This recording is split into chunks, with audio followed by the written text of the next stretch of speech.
your one piece of work. As smart as a whip, and you can be a handful. You're always right some of the time. And I know we've tried, and we can raise some hell, but I'm gonna be with you for the rest of my life. 'Cause trust me, you can't close the door on our love just because you made somebody cry. It ain't no thing, it's just a little teardrop. But trust me, you can't close the door on love. Well, I'll tell you what, Raj, that video that they just saw there was down at East Point. I went for a drive this morning, had a coffee, and the song that you heard is from the great Lucinda Williams. And I think that Lucinda Williams' voice fits with the Miramichi. So that's why I played that. It's not a Miramichi. And you know, what did you say? You can't close the door on our love just because... you can't close the door on just because you made somebody cry. So it's about, you know, the power of love. Great tune, great artist. We're here with the local historian. We're at a practice, Raj. It's been 3 days. Yeah. I was in Nova Scotia. Yeah, starting all over. I'm all nervous. So you know what the best antidote to when you're nervous is? Just a nice little glass of water full of ice. Well, apparently so. It was, yeah, so we got to get back into Mirami-histor-chi. So we're on Mirami-histor-chi. I think this is episode number 19. Apparently they're trying to plan a big party for us for episode number 20 up at O'Donoghue's pub.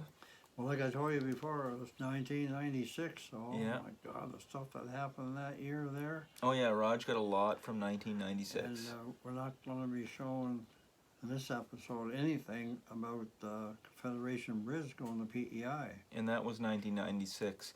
So yeah, Raj has a massive collection. So we're on 1996, part 2, Mirami-histor-chi. We're here with the local historian, Mr. Roger Como, who has documented decades and decades of Miramichi's history and the surrounding area with mostly newspaper clippings. And I'm telling you, every time I come here, it is... we're just skimming the surface of what this fine gentleman has. Were you dancing this weekend? Yeah. Where was the dance this weekend? Oh, Friday night at the Pioneers Club under the bridge in Chatham. Oh, yeah? Yeah. And then, so it was just a Friday night little dance? Yeah. Yeah, right on. Usually the regular crowd show up for that. And it keeps you guys healthy, I must say. I am somewhat jealous. I was down in the Annapolis Valley visiting a friend of mine from university. She's a biologist down there, and it's a beautiful area. So I must say it's a very impressive part of the world. Yeah. The Annapolis Valley. Okay, so we're going to get right into it. We have 1996. And you know what? I've been hearing some people around town saying they're enjoying it. A friend of mine texted me, and we got the former Lillian Quinn, now Lillian Moore. She says she's right up to date with the episode. So hello, Lillian. I hope you had a good night at Cornhole on Friday night. You're one of the top players there. That's what everybody's saying anyway. Thanks for the compliment the other day at the coffee shop about saying that you're enjoying our little what we're doing here.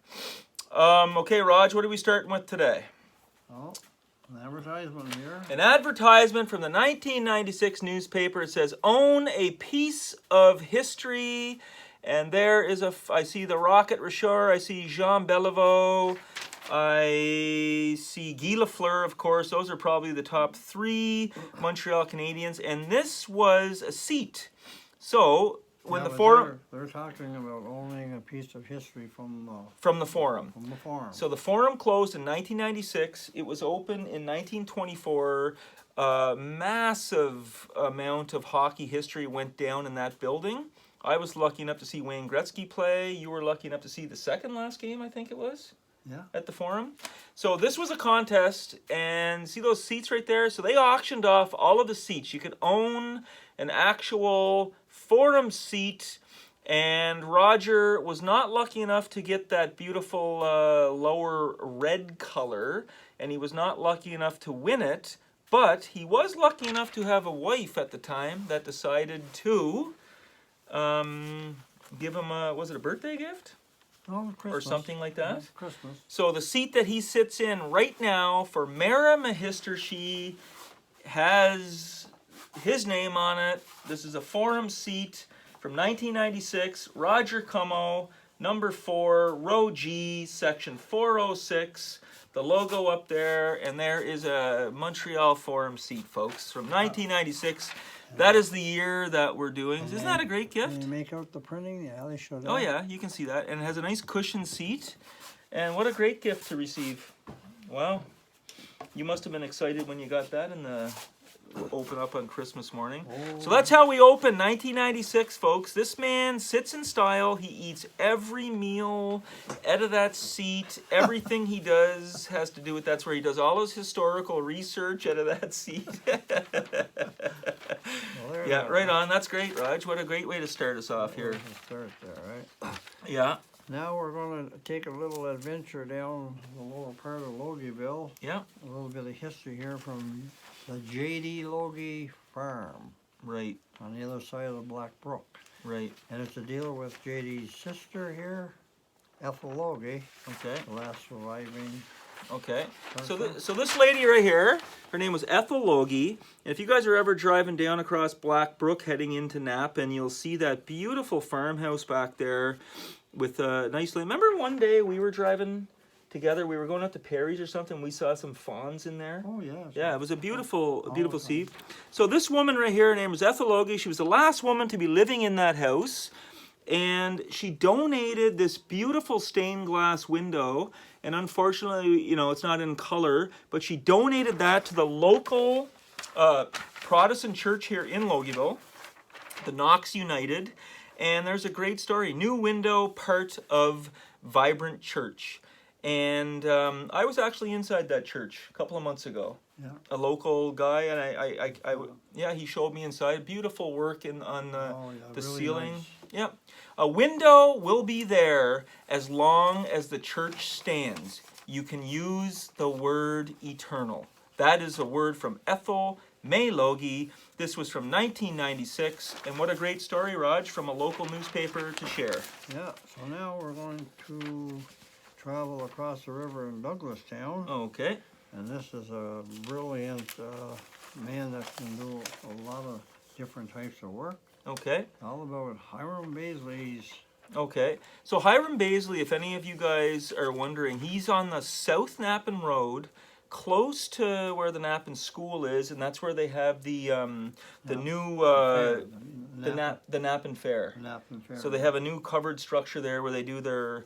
And this guy lives next door, and he's like a collector. He's kind of has his own little local museum there. Well, I'm not going to say he lives there, but they built an adjoining barn there Okay. that house all the artifacts, Okay. antique artifacts they have. Oh, right. And I'm assuming it's all like it gets most of its business during fair days. Yeah, that's when. Yep. Okay, so look at this right here. So that guy, his name is Hiram Baisley. He built this. And I'm assuming that's him right there just for the photo. Maybe not. It says, it's called a cupola. Cupola Crowns Hospital. Hiram Baisley's renovation back where it belongs. Call it a cupola or a widow's watch. It was lifted up to the roof on the Siemens Hospital in Douglastown on Monday afternoon. This is 1996, October 4th. The 8 foot 11-inch high watch was built by Hiram Baisley of Newcastle. It replaces the original watch. Okay, so he's of Newcastle. His thing is in Napan. There was a hatch that opened under the old watch. Some say that is where the women used to go to watch for ships coming back from sea. some of the sailors didn't make it back, so it got the name Widow's Watch. And the hospital was once used for sick sailors. My sister worked there one summer in the tourism. And really cool story, Raj. It's kind of similar to the first year we did, 1994. You and your brother, my father, Ronald Cummo, put a bell up on the tower of our local church. Yeah. Yeah, cool. We videoed the whole process each evening, and we called it This Old Bell. This old bell. Yeah, and we even had commercials. Oh yeah, you guys were having fun. Well, Roger was before his time there. He was like one of the first guys, like when the camcorders became, and Roger documented a lot of stuff when we were kids, and like, so as long with the newspaper, that's another aspect to him. And I just can't believe how delicious this water tastes. Yeah, no, it's pretty good. We're just going to get this out of the road for now. Okay. So it's just a sign of the color photo. Okay. It's all about... Okay. This right here, folks, any community, everybody that thinks about this for 2 seconds knows how important this structure is to a community. This is the new hospital, the Miramichi ready for new hospital after 5 years and $109 million. The new $109 million Miramichi Regional Hospital is poised to accept patients 1 month from Friday, and this was from 1996. And Roger's daughter works there. My mother worked there. Our neighbors work there. My sister works there. It's a big employer, but more importantly, yeah. Well, we got it's a very well-run hospital that we're lucky to have in our community. We're going to come across more of that. More of the construction as we go through this here. Yeah, so that opened in '96. Very important for a community to have, like, you know, the size of the Miramichi to have a, and you know, the workers had to fight for that, and the citizens of Miramichi had to fight for that not long ago. They were talking of closures and stuff like that, and that would have been a bloody nightmare for this community. Well, we have a bunch of girls here. Looks like they did pretty good in basketball, or? Oh no, they lose. Okay, the James M. Hill girls. This is from December 6, 1996. This is the 1996 version of the James M. Hill Tommies basketball team. And it says James M. Hill girls lose 80-52 to Bathurst. And I'm going to show this. I'm not even going to read anything, but my sister is right there with her friend Leslie Benson. There's Sarah Mott, a Logieviller. And who else do we have in there from that I can recognize? I think that's Shauna Bowes and Scotty Whitty. And they had a pretty good team there. So there's a good photo, Raj. They got smoked, though. They lost by 30 points to Bathurst. If you're going to get more recognition, you have to be a winner.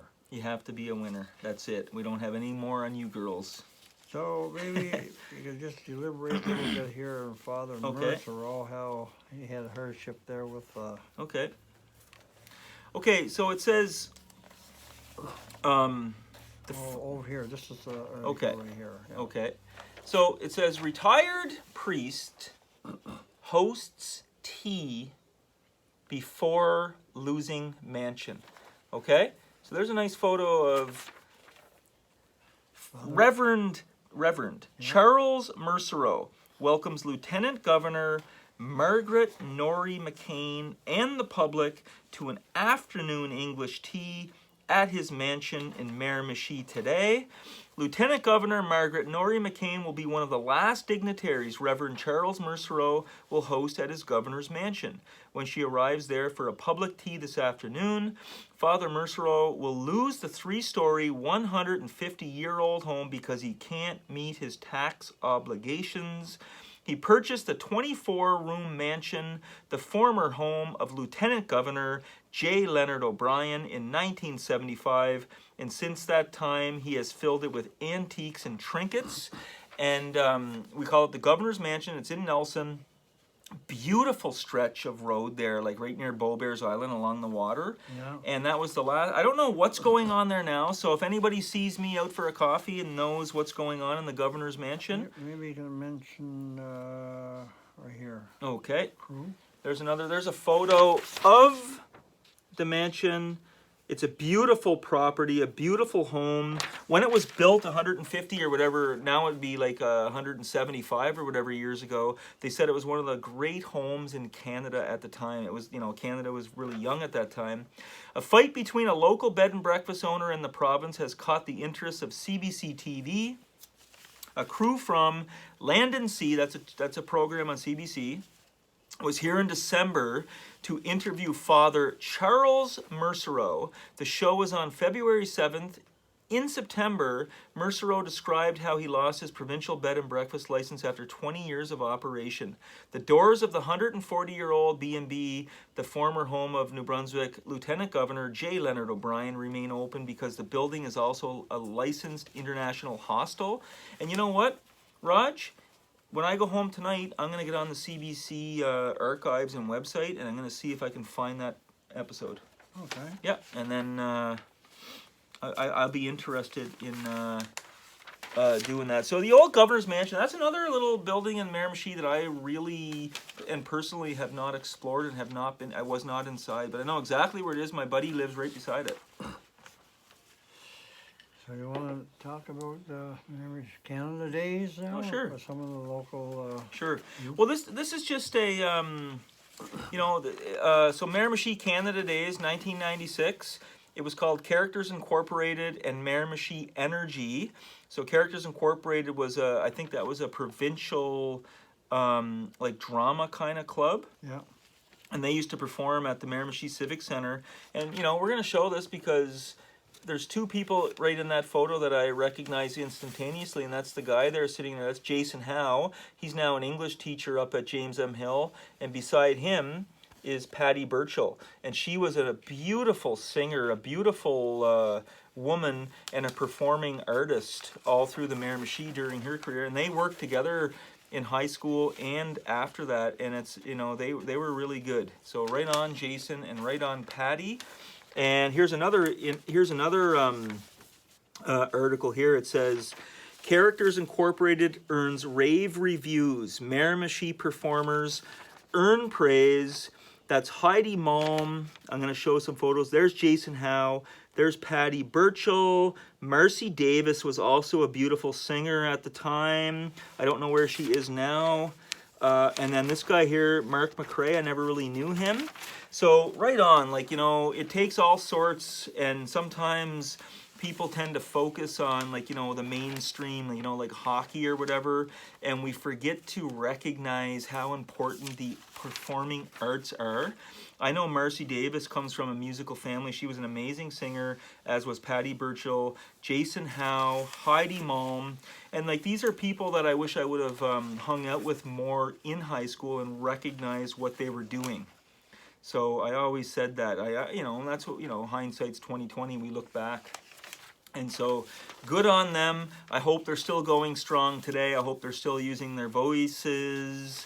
And I know Jason's teaching at the high school right now, and I'm sure he's reaching some young students on a year-by-year basis in that are interested in the arts. The local paper put a nice article honoring our fire. Okay. And one of the most important things that any community can have is a well-maintained and capable fire department. And here's a paper that says City of Miramichi Fire Service Recognition Day. This is from December 13th, 1996, when most kids were writing letters to Santa Claus about what they were wanting. But these are the real heroes here, guys. These are people that have had to put their lives in jeopardy to make sure that we're all safe. And I'll read one, the 20 years recognition. We have Bob Mason, David Foran, John Reagan, Leo Doyle, George Doyle, Dwight Creamer, Lawrence Whitney. The Canadian government recognizes long outstanding service with the prestigious Fire Services Exemplary Medal to those that are involved in a high-risk profession that provides public security. So good on those guys. And all we gotta do is think back to 9/11, and everybody was walking around with New York City Fire Department hats. In Vancouver, where I live near a fire department, and the boys drive by my studio all the time, and they come by and talk to me. Oh, okay. And they're just cool guys. They have a really tight. It's an interesting profession, They have a tight group. They stick together. They put themselves in jeopardy. They have to train hard. They're mentally strong. And you know, what looks better than a bunch of handsome firefighters driving around in a truck? The ladies love it. They do. Now, across the street from the Miramichi Senior Citizens Home, Yes. we always call that building the cement plant. Mm-hmm. But the proper name is, Lafarge. and this guy had Okay. a lot to do with that place. So when you're when you're going into Bushville, exiting Chatham, you're going west underneath the bridge. You'll remember that cement plant. Is it still there? Oh, yeah. Oh yeah, I'm sorry, I can't visualize it right now. Yeah, I think so. But across from the old the Miramichi Seniors house, Yeah. there's a photo of it, the Miramichi cement plant, and it says John Kerr retires after 33 years with Lafarge. John Kerr, long-standing Miramichi citizen. His wife, Marg Kerr, was all of Logieville's grade 1 teacher. She was really good with the children, very serious. She had a really good balance between strict and you know, open. You know, she was lovely. She gave me a big hug after my father's funeral at the service. I stayed and worked in the office after that. Yeah, you can start from there Okay. and stop here. So Miramichi, after spending a good part of his life in a small office along the shore of the Miramichi River, John Kerr has retired.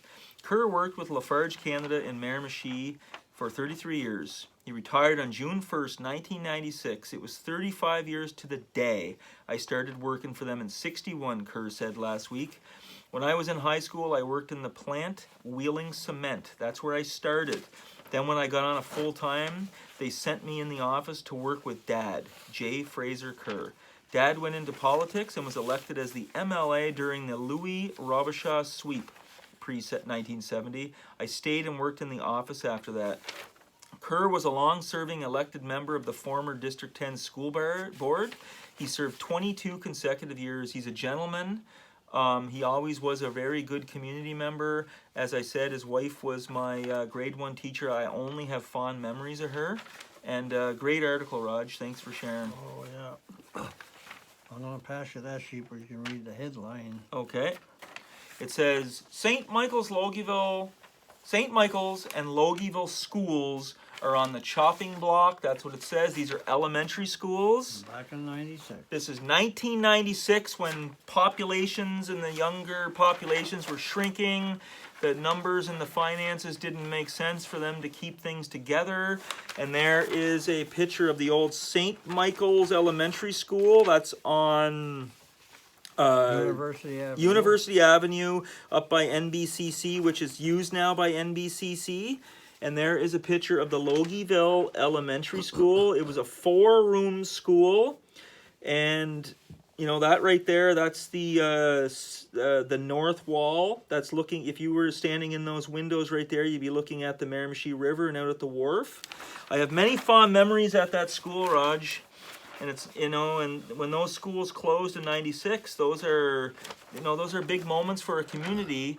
In the moment, you know, time passes and people seem to forget, but, you know, my mother always said, she always wanted me and my 2 sisters to go down there when we were adults, or just before they ripped it down, like we were in our early 20s or whatever, to get a photo.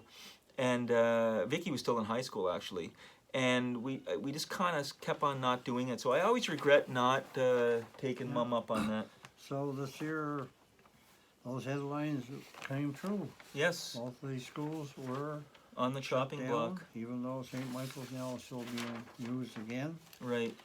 And that our school in Logieville, when it first opened, I was in there the first year. Oh yeah? for- This little one? In grade 4, yeah. Oh yeah. Yeah. And the next year they added grade 5 there. Yeah. And then we went up to the upper school. I have fond memories there. Like, you know, it was Donnie Ross. He taught grade 5 and 6. He was the principal. He used to ring a bell by hand. You just look at his watch and say, okay, you guys go for lunch or whatever, when he was hungry. And then next to his classroom was a woman named Beatrice Leslie, a very elegant, beautiful, kind, gentle woman that was really good with us children. She taught grade 5 and 4. They split classrooms. There was a hallway between them. You go upstairs, and the rooms upstairs mirrored what was downstairs. And then in the grade 1 and 2 was Margaret Kerr. We just mentioned her. And then across from her was Donna Doak, formerly Donna Gregan. And they all worked together very well. They worked together for many, many years. And I think after the school and they all retired, they used to meet and go for coffee every, whatever it was, like let's just say Tuesday morning or something like that. Yeah. So I thank you guys for, you know, giving me a great elementary experience. And most of us Logieville kids have fond memories of y'all. Yeah, so this is moving on to the new hospital. Yeah. These are the dignitaries that cut the ribbon for the opening. Okay. There's nothing like a good ribbon cutting ceremony, folks. Here they are. The hospital, 1996, Miramichi Regional opens up. You know who that man is in the middle. We got cutting the ribbon to officially open the new regional hospital are John Tucker. He's the president. CEO was Drew Stymist. Chairman of the hospital board. Oh, he was the chairman of the hospital board, sorry. Yeah. Oh, the president and CEO was John Tucker. We got Premier Frank McKenna. Dr. Russell King was the health minister. Stevenson Wheatley was the deputy minister of supply and services. And Janice Morrison was the mayor at the time. Hospital opens with praise for premier. And Miramichiers worked together to build new hospital. Many services to be provided from new regional hospital.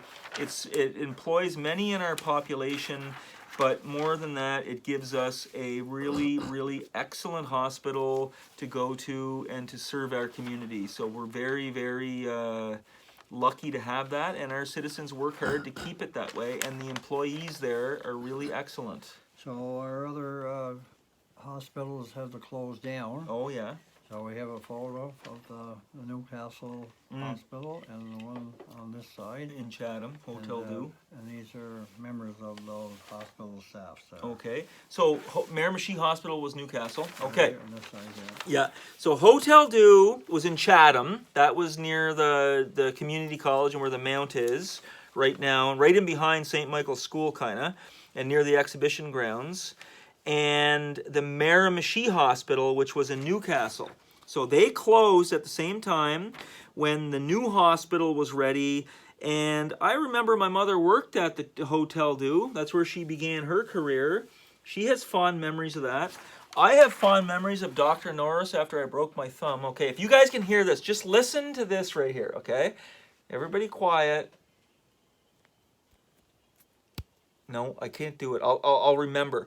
But I have a bone chip in there. Dr. Norris, he didn't get that bone back in place. And to this day, I can snap it every like half hour. Okay? I actually broke that thumb in Roger's minivan, the old Astro, the red Astro. I slammed the door, my thumb just ballooned. See, the scar's still there. Okay, so retired employees from Hotel Du Hospital. Frank Skid, Anna Shand, Ida Power, Edward Flanagan, Dorothy Nallen, Ann McCormick, Kay Fee, Barb Wells, and Jean McDonald. That is from the Hotel Du. Retired employees. And, okay. Several members of the Sisters of Religious Hospitallers of St. Joseph's attended Saturday's closing ceremonies. Sisters Mary Lynch and Rosemary Kugel, Jacqueline Desroches, Helen Burns, Sisters Fern Rideout, Rena Doucette, Mary Fitzpatrick, Margaret Woods, Ann Woods, and Mary Martin. And then we have Sister Ann Russell with Dr. Gerald Logier, who's a very respected doctor. So there's that photo that I just mentioned with the sisters. There's Dr. Logier right now. He's a really caring doctor. He's kind of got a lot of old school qualities to him. And I know that because I was here, one of the episodes that we were doing, the phone rang and it was Dr. Logier calling Raj to see how he's making out. And then it says, emotional workers bid fond farewell to Miramichi. 11 workers at the Miramichi Hospital were honored for their years of dedication. and they were Edward Fallon, Irene Scouse, Anna Lampke, Phyllis McCombs, Margie Cassidy, that's my sister's mother-in-law, Mary Lynch, Kitty Russell, Leola Johnson, Jean Hetherington, Joan Gates, and Ann Morris. And I really mention those because of how important it is. And the beautiful Margie Cassidy, her head is cut off up there. But there, that's her head right there. She is actually a very elegant woman. And she comes over, she was just over at our place for Christmas dinner this year, folks. She had, she chooses dark meat over the white meat with the turkey. She puts a little bit of cranberry sauce on that, mixed in with the... Well, and speaking of Margie Cassidy... Yeah, speaking of Margie Cassidy, this is her grandson. That's her grandson right there, folks. This is young... Look at how cute that kid is. That's Campbell Cassidy. He is the son of Greg and my sister Lana, the grandson of that said Margie, and of course my mother. And this photo, he actually lives near Portland, Maine, and Lewiston, Auburn, Maine. And it says, Campbell Cassidy rockets down the zip line at Ritchie Wharf. Dozens of kids and their parents took advantage of the nice weather to get out. And this is from 1996. There's Campbell Cassidy. I know for a fact Campbell's brother will be watching this because he's watched every episode. They're all down in school in the United States. Tell them where Campbell is now. And Campbell, yeah, they're all down in school in the States. And Campbell is actually at Merrimack College. It is about an hour and something northwest of Boston. And it's a Division I school. Campbell is a southpaw pitcher, and he's pitching Division I baseball down there. And he's a really great hockey player. But more importantly, he's a great guy. He's a very polite, respectful gentleman. Well, we're not going to forget you, Daryl. You're also Grampy. And Daryl, Popsy, maybe. I don't know. And yeah, of course, Margie's husband of many years, Daryl Cassidy. They call him Popsy Cassidy as well. And he was over for Christmas. And Margie went with the dark meat. Daryl goes with the white meat. And Daryl has 2 desserts to Margie's 0. Okay, now we've got an interesting feature here. Mm-hmm. Yeah, we've got several sheets of paper.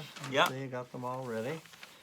And Oh, wow. We're going to honor a great photographer here. Okay. The story was put in the paper by Doug Underhill, and it's all about Kathy. Kathy Kernahan. Kathy Kernahan, Raj. Wow. So this is to promote her book there. Okay. I have the book. And Raj, thank you very much once again. When we're doing this, not only for documenting all this, Roger has been documenting so much. It's an amazing array. People are getting in touch with me saying, wow. But Roger's also reminding me of these people that have put in the years and years of the great service to our local paper. And this woman right here is no exception. This was documenting, it says, meet the author of Miramichi Magic, Kathy Kernahan. There's a beautiful picture. So she had a book that was coming out on Saturday, November 30th. No, Saturday, November 30th, 12 noon was the meeting. She was signing her books. And it was at Coles, the book people at Northumberland Square, the old mall. And it was called Miramichi Magic, Photography by Kathy Kernahan. Roger says he owns it. And I tell you what, Raj, I would love to see that. I don't know where it is. I don't want you going digging, but I would really like to see that. I don't know where it is either. Okay. Oh, wow. Feature a picture there. And look at, okay, so there's a photography book, Illuminates the Miramichi Magic. But Doug Underhill wrote the article on his colleague, Kathy Kernahan. First of all, there's a beautiful photo of Kathy Kernahan right there. But look at the beautiful picture that they're featuring here. So that's one of Kathy's photos from the book. And, we got the birch trees. We got a reflection off of our beautiful river, folks. And what church is that? That is St. Samuel's Roman Catholic Church and the Seamen's Hospital. So we just mentioned the Seamen's Hospital. That's very close to, that's over in Douglastown, and that's close to, like, Carol's Bakery and stuff like that. And what a beautiful, beautiful photo. And I tell you what, Roger Como, at some point over the next you know, a couple of years is going to stumble across that book, and when he does, he's going to let me know because I'd like to see it. Okay, before we featured the next 2 full pages of Kathy, Yes. here is a feature probably with kids in Logieville. Okay. Award winner. Oh, this is I think they were in Chatham at the time. Oh, maybe they were in Logieville. Okay, so this is one of Kathy's photos right here, okay? Now, I'm going to hold this up for quite a while to give everybody, I'll try to get that in full, to give everybody a good visual of a great photograph of some kids at a Kool-Aid stand. So obviously one of these kids' parents made a little hut for these kids. And just look at nobody's looking at the camera, they're in action. And we have 2 Wrigleys that we know, the sons of Joe Wrigley and Carolyn? Carolyn or Carol. Sorry if I get that wrong. Carolyn. Anyway, one of their sons, the oldest son, Joe, is Dr. Joe Wrigley. He works at the Miramichi Regional Hospital right now as a doctor. And you know what, Raj? That might be him. No, I think it's David. It's the younger brother. Okay. So Joe Wrigley, Dr. Wrigley, he was a kid that I hung out with a little bit in elementary school. And then when we moved to Dr. Logier and I started playing sports and stuff, I kind of went the other way. And I did it in a way that was just, you know, kids trying to do their thing and not feeling comfortable and stuff like that. It's one of my regrets because Joe Wrigley was a really interesting, excellent guy. And I wish that I would have maintained that friendship. And I just, it's a mistake. Next time, I look forward to seeing him again. But my mother speaks a lot of him. Look at that. That's his sister, Sarah, pouring some Kool-Aid. And that's Melanie Job.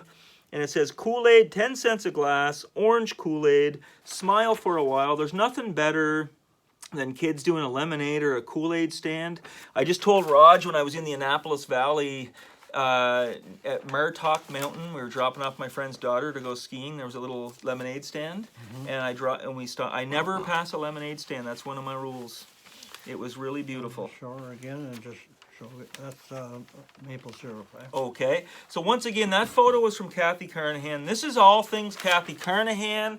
We're going to show some more of her photos. There's Kathy. Look at Leandro Giroir. Oh, that's it. It looks like an old photo, but that's from McDonald's Farm. So that's a guy that's just dressed in the garb to make it look like it's older. Look at that. Kathy has a great eye for photography. There's no doubt about it, folks. And look at this is a maple syrup operation. That's another photo from her, from this Magic of the Miramichi book. Eugene done it with brother George in Silicers. That's the maple syrup operation. And Leandra Giroir at McDonald's Farm. So right on, Kathy, and thank you, Raj, for recognizing the people. We got some more? One more page. One more page on this book. Way to go. We got Doketown. Yes. And that's John Bosma's dad, Jeep. Oh, yeah. And she has lots of river scenes. Okay.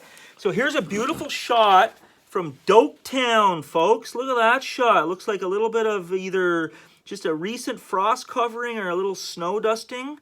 And this is in Doketown. That is that... It looks like it's from the main bridge looking down. When you go across, you can see that train bridge. Yeah. And then you have the, look at that shot of a nice buck right there. And then we have, is that the Morrissey Bridge? No.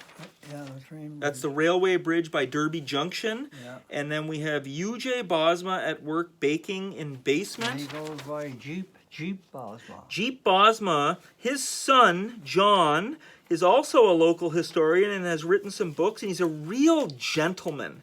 And this guy's grandson, Garrett, is a teacher. I think he's in Nelson. And Garrett, I have a good memory of Garrett because Garrett, oh, that's not a duck. That's not a buck. I thought those were antlers. That's a doe. A deer caught by surprise, folks. Great photography, Kathy. And anyway, Garrett Bosma, before I went to Vancouver, Raj, he hooked me up with like 10 Bob Dylan albums. And thank you, Garrett. I'll never forget it. Garrett's going to enjoy this. I'm going to get in touch with Garrett and John and let them know that we're doing this. And you know Okay. what? John Bosma might be a good guest host. Oh, Brian Richard might be a good guest host. Mary Jane Kingston will be a good guest host. We're waiting for you. What do you want for dinner, Mary Jane, when you come down? Because Roger's quite the chef, folks. Then we're gonna go from Kathy over to Sean Woods. Okay. Sean Wood, appointed new Rivermen coach. The Miramichi Rivermen, they were called the Tri-Volt Rivermen at one time. They were a local midget A, AAA hockey club that took in players from all across the river in the region, and they had a very successful run. And they won it in like 93, I think it was, and they won it again in 97. But in 1996, Newcastle's Sean Wood has been appointed the new head coach of the Miramichi Rivermen. Wood coached with the James M. Hill Tommies for the last 2 seasons and with the Miramichi Valley High Palamu the previous 2 seasons. Just a second, this water makes you burp a little bit. Yeah. Okay, so he played minor hockey in the Newcastle system and then played 3 years with the MVHS Palamu, where he served as team captain. Wood then played 2 years of Tier 2 junior with Rivermen before joining the senior ranks with the Miramichi Gagnaw Packers. And then he played, he was a centerman.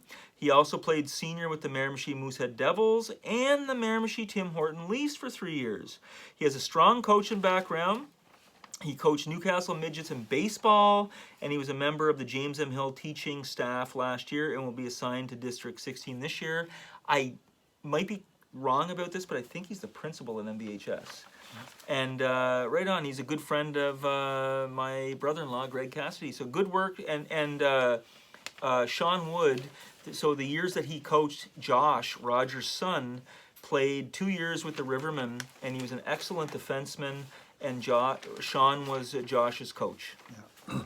Okay, we got 3 more sports people here. Okay. And that's London there. It means Lorden. Okay. So I got the highlights a for you misspelling. Miramichi residents on Sports High with local heroes Sokolowski, Lorden, and Dixon. This is from 1996, folks. And here we go. I will read some of this. That's Matthew Sokolowski. He has a couple of Stanley Cup rings with the Colorado Avalanche. He was he's the head trainer. I think he was an Olympic runner as well. And here's some photos. I'll do some reading on this. Some local highlights from 96. Matthew Sokolowski returned home for a reunion and tells of his experience in the Stanley Cup with the Colorado Avalanche. Pauline Lorden, assistant coach with the Canadian women's Olympic basketball team, told of her experiences in Atlanta. She was in the Olympics in Atlanta as a coach. Ricky Knowles painted a mural in the new Miramichi Regional Hospital. We covered him. He was working for Disney, doing some animation. The Martin family expected over 600 people at Bay St. Anne reunion. I don't know what that means. Oh, there was a big reunion of the Martins in Bay St. Anne, 600 people. Wow, that's cool. Yeah. Harold W.J. Adams published a special section in Napan. We covered him. He was also a local historian. He does amazing work covering Miramichi's local history. Local hotel Governor's Mansion was given a 5-star rating. The Napan Agricultural Show attendance was up by 30%. This is 96. Jason Dixon, 23 of Center Napan, earned a spot in Major League Baseball. He pitched with the California Angels against the league-leading New York Yankees and won his first ever game. The new Miramichi City logo was released in a special ceremony at the golf club, and I'll give you guys $1 if you guys even can remember what that is or what it is. Miramichi author David Adams Richards announced his decision to leave New Brunswick for Toronto in search of change and closer proximity to film work. He has since returned. I think he lives in Fredericton and Miramichi. As you readers know, I'm a fan of David Adams Richards. Work started on the future site of the Tapas and Tack Golf Course. So right on, Raj, 1996 year in review. Okay, now Okay, where are we at for time? We're at 42 minutes. The video I showed at the start of the East Point is about a minute and a half. So okay, we're going to go another 15 or whatever, 20 minutes. And again, Raj, we're doing this to honor your collection and your work. to hang out with each other for our own therapeutic purposes. It's always fun doing a creative project, and we're doing it for each other, and we're doing it for ourselves. So thank you guys if you guys sit for 1 hour and watch this. And for those of you that are wondering what's on my shirt, it says, "Your algorithms no good here." And that's a message to all you young people on the computers right now to be aware of algorithms and what's being forced to you on computers. You have to be aware of that, and you got to start choosing your own information and not just taking what the machine and the algorithm gives you and scrolling. We are becoming addicted.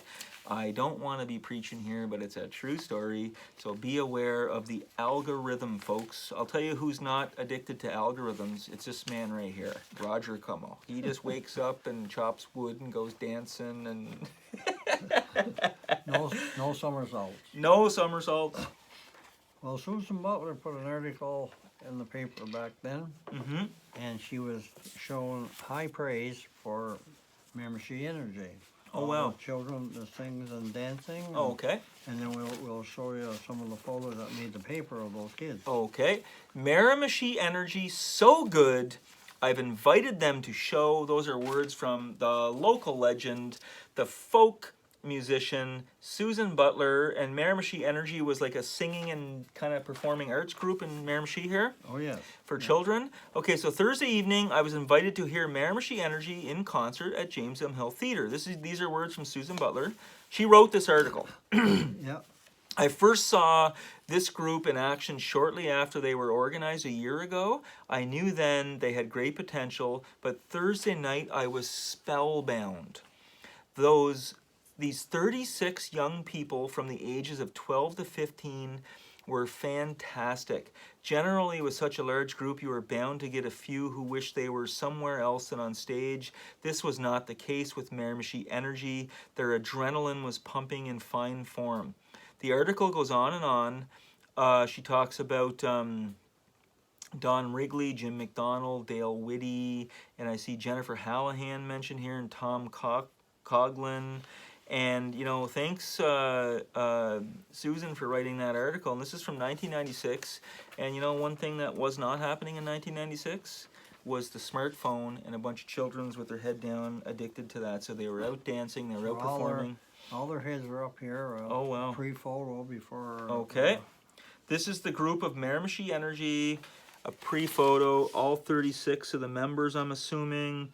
You know, it's a great thing when kids are out dancing and singing. So we got some individuals. And here's some individuals right here. Thank you, Roger Como, local historian, for sharing this story.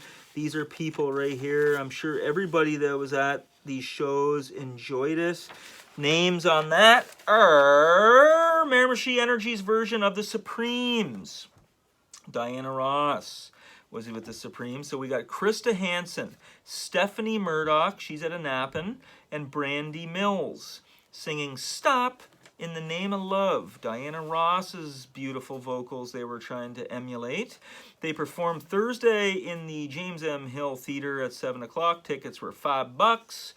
The Four Tops.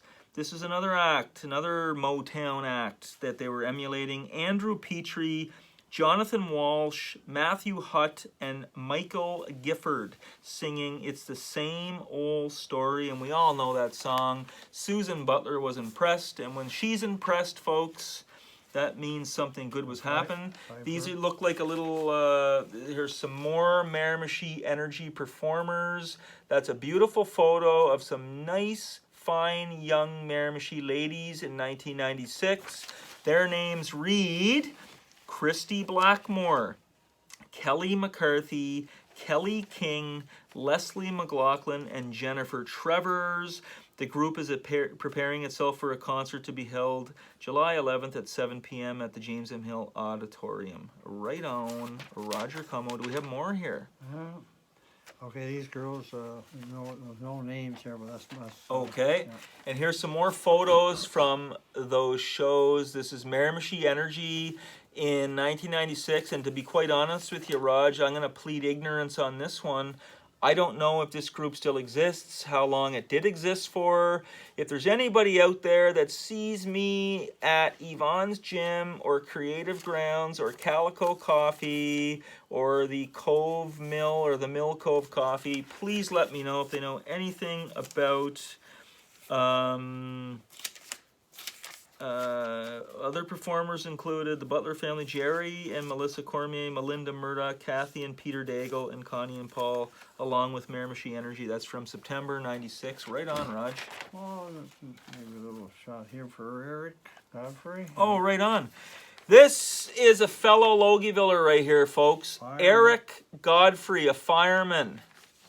And he is presenting to, oh, I recognize this, Eric Godfrey from District 5 of the Miramichi Fire Department. That's the Logieville Volunteers. Presents a check of $300 to Joanne McLean. She is president of the Logieville Home and School Association. The money was raised through constant fundraising efforts. And once again, Roger and I, we always talk about the value of volunteering. Eric Godfrey is one of the members of the Logieville Fire Department. He puts in his time in the Logieville community and has so for many, many years. And a quick anecdote here, Raj. When my father passed away in February, we could not use the Logieville Recreation Center, the Logieville Rec Center over there, because it was booked the day of the funeral. We called up Eric and his wife Heather, and they did some work for us and got some and allowed us to use their facility, The FP Hall. the FP Logie Hall. And we got lucky because the people canceled at the rec center because it's a bigger space. But Eric was such a gentleman. It was the first time that me and my sister actually spent time really getting to know and talk to him. Oh, yeah. So it was a great way to connect, but it was community members helping other community members. So good job, Eric. A little shot of employees of the month of May Oh, yeah. and the month of April. Oh, yeah, right on. Yeah. This is from the Irving Convenience Store up on Route 11 going to Moncton, right the old Irving. It's up there beside Tim Hortons near the old Air Force Base. These are the employees of the month for July 1996. We have Sue Holland. She was the employee of the month in May. She consistently gives a high standard of performance where service means everything. Congratulations. And Derek McDonald, we used to call him Diker. He used to pitch in softball, play some hockey. He was the employee of the month for April. Derek consistently gives a high standard of performance where service means everything. And not only could he check your oil, fill your car up with gas, he had both the windshield on the back and the front wash before the gas filled up. Right on, Derek McDonald. He comes from the McDonald family in Logieville. We know him well. Great guy.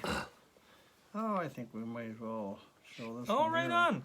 Here's another local girl. This is Shelley Logie, daughter of Ruth and, oh my God, what was their father's name?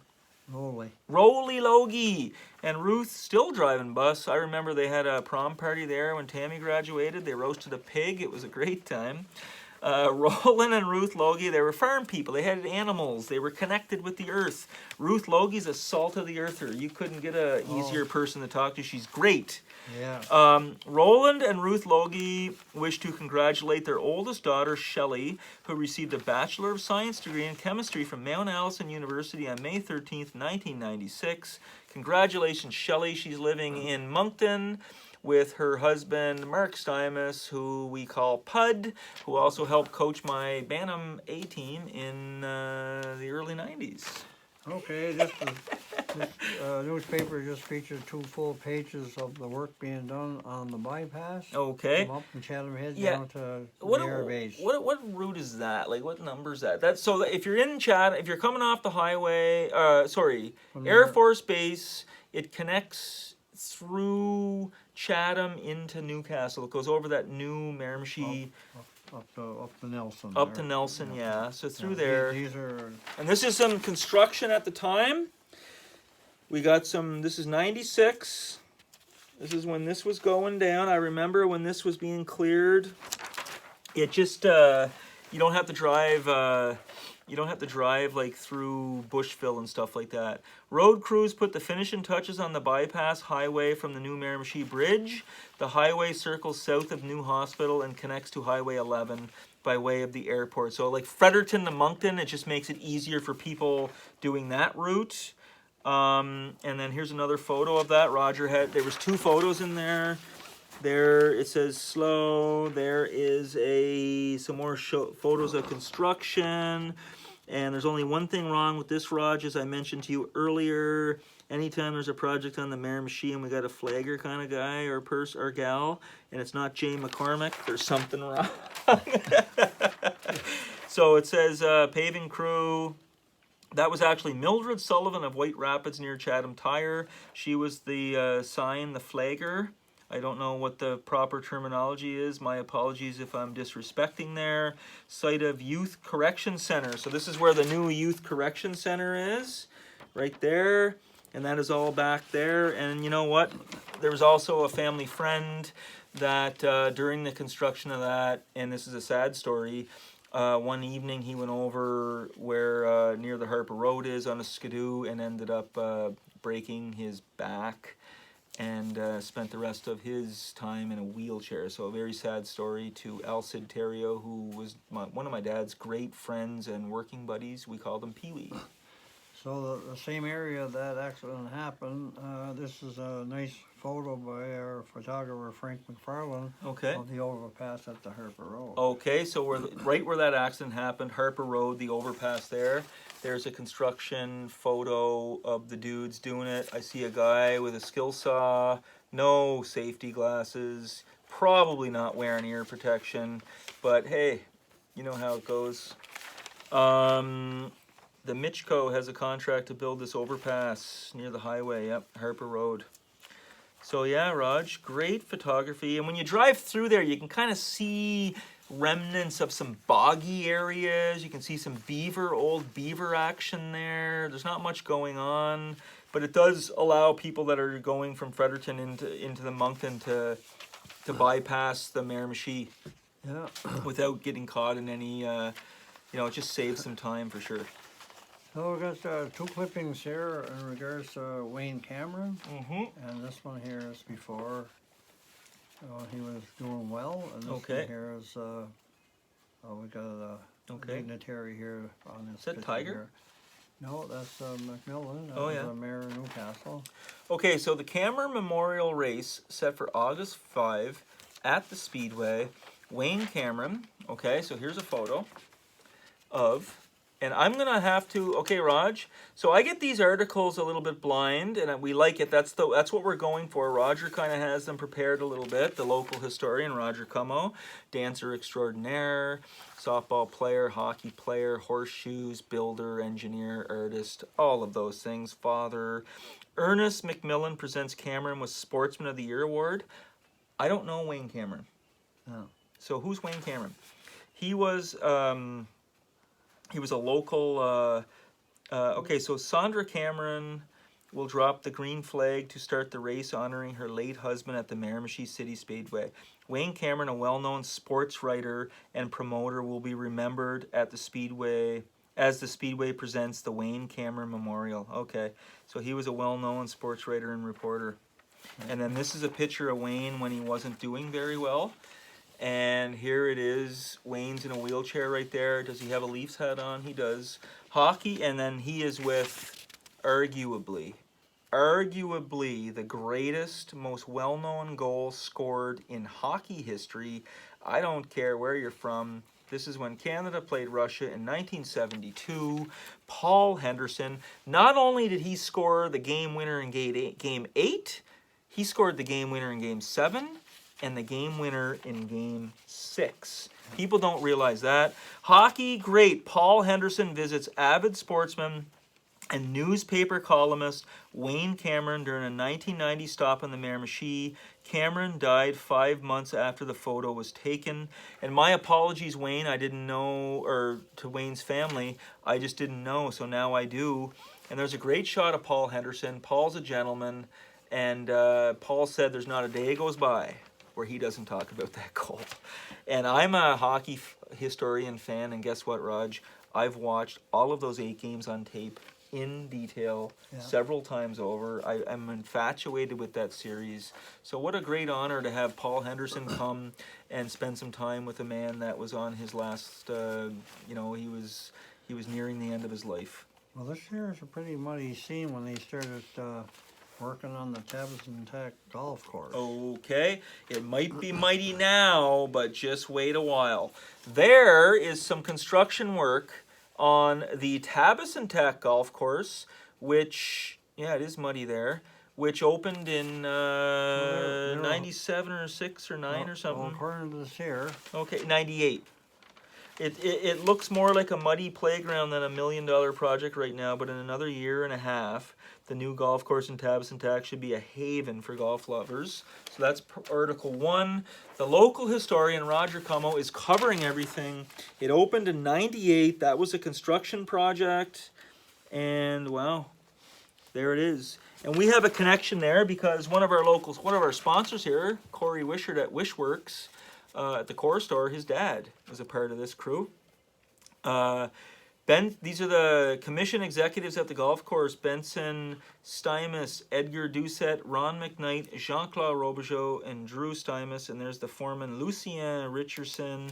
And this is Tabasentuck Golf Course. And I tell you what, guys, all you Miramichiers out there that just want to stick to, up to Bushville and you go up to the golf course, that's a great little course to have in our town, but this little Tabasentuck course is underrated. It's a great little place to go if you just want to do your 9 holes and take it easy. And I loved golfing that course.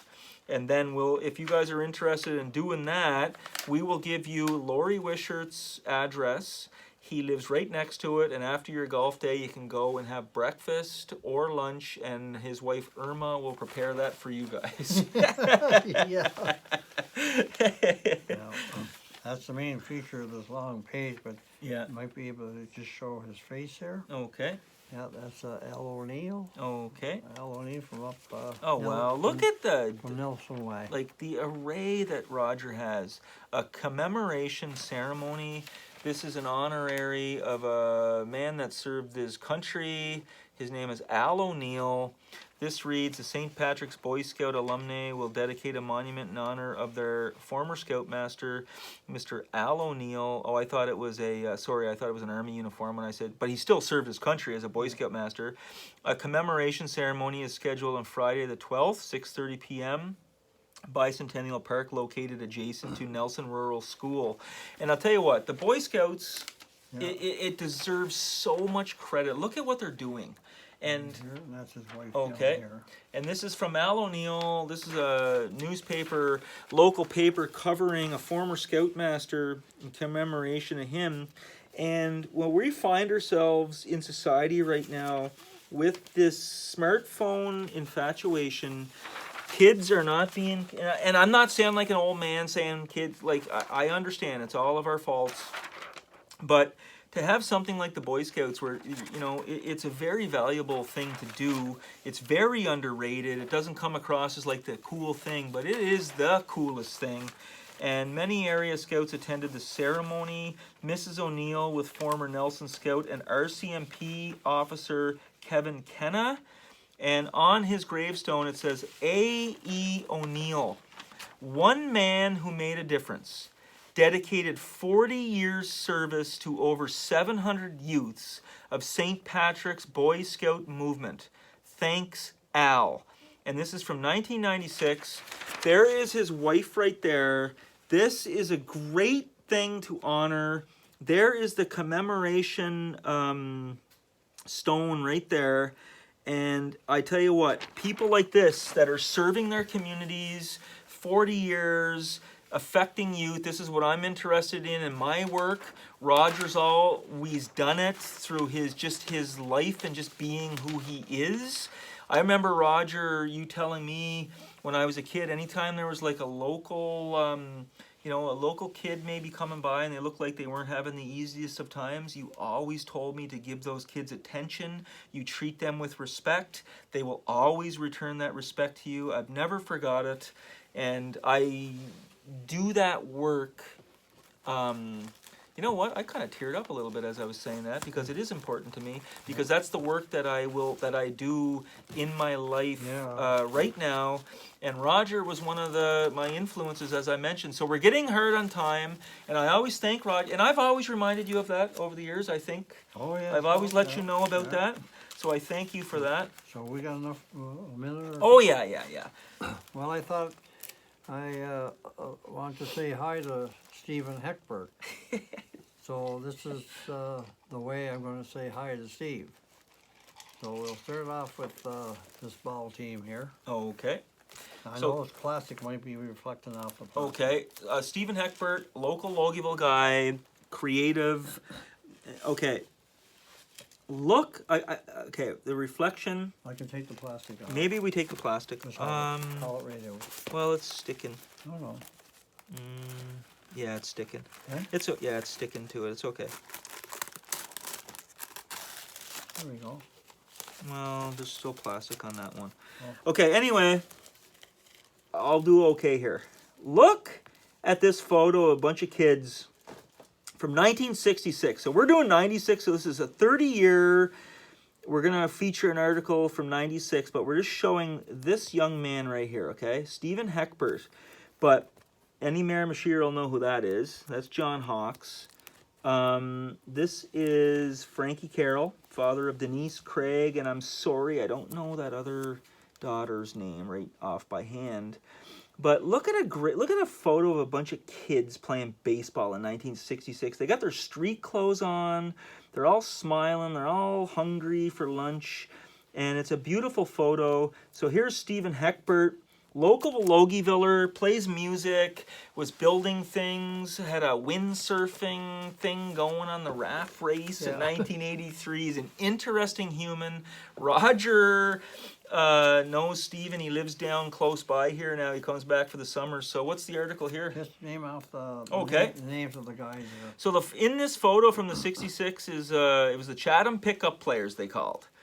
Kevin Dunn, Frankie Carroll, Percy Trevors, Willie Sutton, folks, and Mike Leggett. If you have a ball photo in Chatham, there's always a Leggett on it. The back row, we have John Hawkes, Paul Clancy, Junior McClenaghan, and Stephen Heckbert. There was two unknowns. What a beautiful photo. Oh, those two unknowns ended up being Stephen Terrio and Jim Creamer. Okay.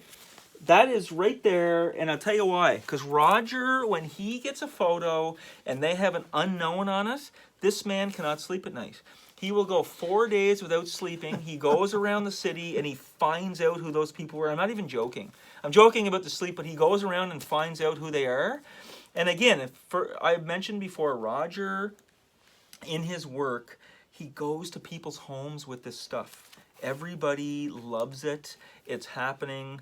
This is how communities are built, folks. So this is more modern day Stevie Heckbert. And there's modern day Stevie Heckbert. That's 96. Look how good he looks in 96, folks. 30 years after that photo, he has a guitar in hand, and it says, Steve Heckbert brings back the Shad Bangers. And I think the Shad Bangers were his band. And Roger has an album here. It says, Stephen Heckbert and the Shad Bangers will play at the Vogue Theatre on Wednesday, July 5th. It will be the first performance for the Shad Bangers in almost a year. And one of Miramichi's most recognizable bands will hit the stage at the Vogue Theatre on Wednesday, July 5th at 7 p.m. Frontman Steve Heckbert is looking forward to the evening and getting the group back together again to play in front of a Miramichi crowd. It's a really cool story. And I know exactly where this guy grew up in Logieville. And I remember there was a treehouse built over the river there. And it was a cool little treehouse, and it was in a dangerous location, which I kind of like. You know, we got to danger it up. So, Raj, that's part 2 of 1996. Yeah. The first episode was like an hour and 7 minutes. This episode's going to be like an hour and 10 minutes, and we have more coming. So maybe tomorrow we'll get together and finish off 96. One more session. One more session, and we're not even skimming the surface. So, Roger, thanks again. Thank you for your tasty water that for some reason made me burp all night, and we'll be back to you guys once again. So have a good evening. This is an evening session. We usually do them in the afternoon, but Raj and I, we're doing a little evening session. So talk to you later. Have a good one. Thanks again, Raj. Yeah.